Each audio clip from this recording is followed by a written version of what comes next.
how can we have these tools to build and to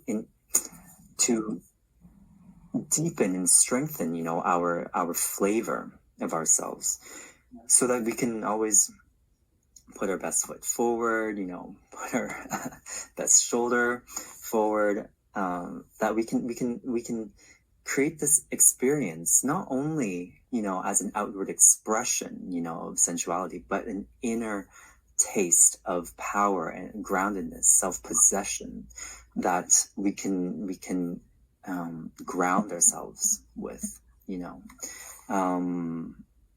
Great. And I think that, why I love offering these awareness through movement lessons, to help people, or to give these tools, is because, it's what's more empowering than having a way. So it's not something that's mystical. That's something that you search with just faith, but that you actually have concrete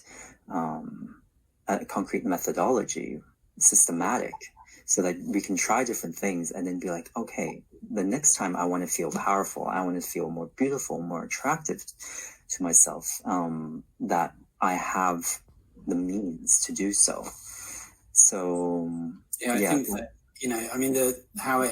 how it seems to me, and the way that you're describing it, is that the better the depth of the quality of relationship you have with yourself, the better your expression in your life, the better your expression with other people. And I think that that's a really, a very practical thing, Mm-hmm. That's something that we could all use some of. So I'm glad that you're doing that workshop on that subject. The other thing that, just occurred to me is like the lesson itself that you just taught.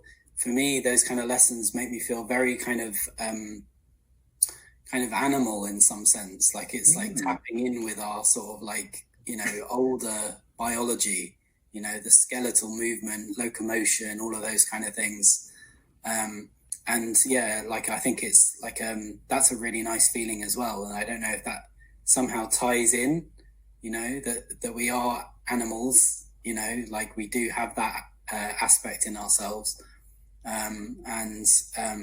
Just feeling that connection with our genetic ancestry or whatever it is.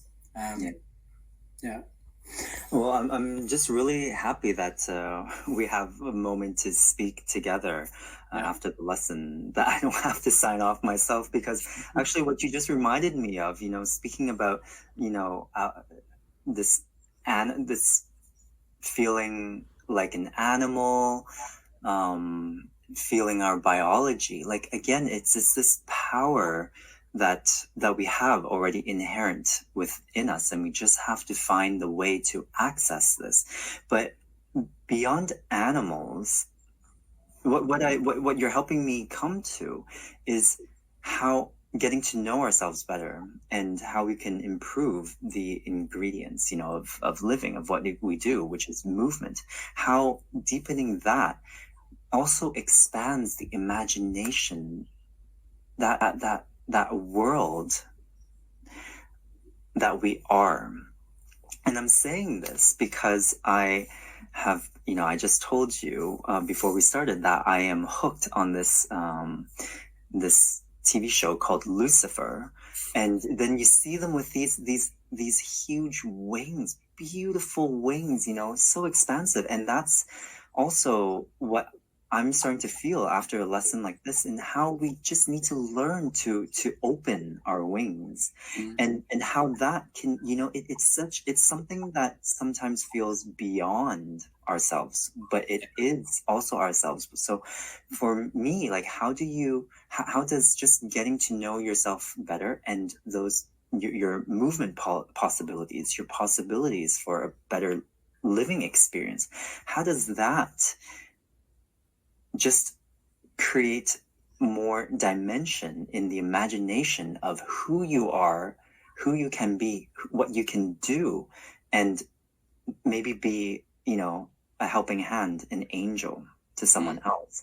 So I'm just putting things, what you said together with. To me, the words that you pick, like a helping hand, that you do a lesson with your shoulder blade, and in some way you're informing, the whole of the wing, all the way down to your hand, So as you're kind of developing that skill, that internal skill, in some way that makes your hand more capable of interacting with life, and you can give a better helping hand than if you didn't do that lesson, Yeah. And the helping hand, it can be something very practical. You just now, I think if you're still here and listening, then just see if you lift something, if you want to push something, if you also feel stronger. So of course there's that very functional utility of strength. But then of course, coming from the dance world, I'm also wondering how much can you lend a helping hand by being an inspiration and a model to people, and just having that ability, to just, for someone to see you expanded and living fully. I think we like that. I think that's something that we like seeing in other people. Like, we go to watch dancers or musicians play because we like seeing that aspect of ourselves. Yeah. People can live up to amazing potentials and express that. Yeah. Oh. Great. So I think we should probably have more chats like this. Sounds good to me. Yeah. So just to briefly wrap up, we have another speaker coming on tomorrow. It's actually Tiffany's husband, Matty. So please, tomorrow it's exactly the same time. In fact, I'm not sure if the time zones change. I'll have to check that. Yeah. The American time zones might change tomorrow. So just be aware of that. It might be an hour later than you are expecting it to be. But thank you so much for watching. Thank you, Paul, for coming on and teaching us. Really enjoyed chatting to you. Really enjoyed your lesson. And I'm sure people will either they can find you within Tiffany's website, Yes. the regular weekly lessons or the upcoming workshop. Yeah, and there's also a free intro lesson recording on the sign up page. So be sure to check that out if you're interested. Awesome. And then lastly, if you haven't signed up for the summit already, that's starting on November the 5th. And again, there's a lot of amazing speakers talking on the summit about all things to do with the summit, turning challenges into possibilities for the special needs family. I would super encourage you to do that. There's certain speakers that I think are really amazing and very worthwhile checking out. So thank you all for watching. That's it for this evening. Thanks, Paul, for coming on and teaching us. And I'll see you back here tomorrow. See you, everyone. Bye.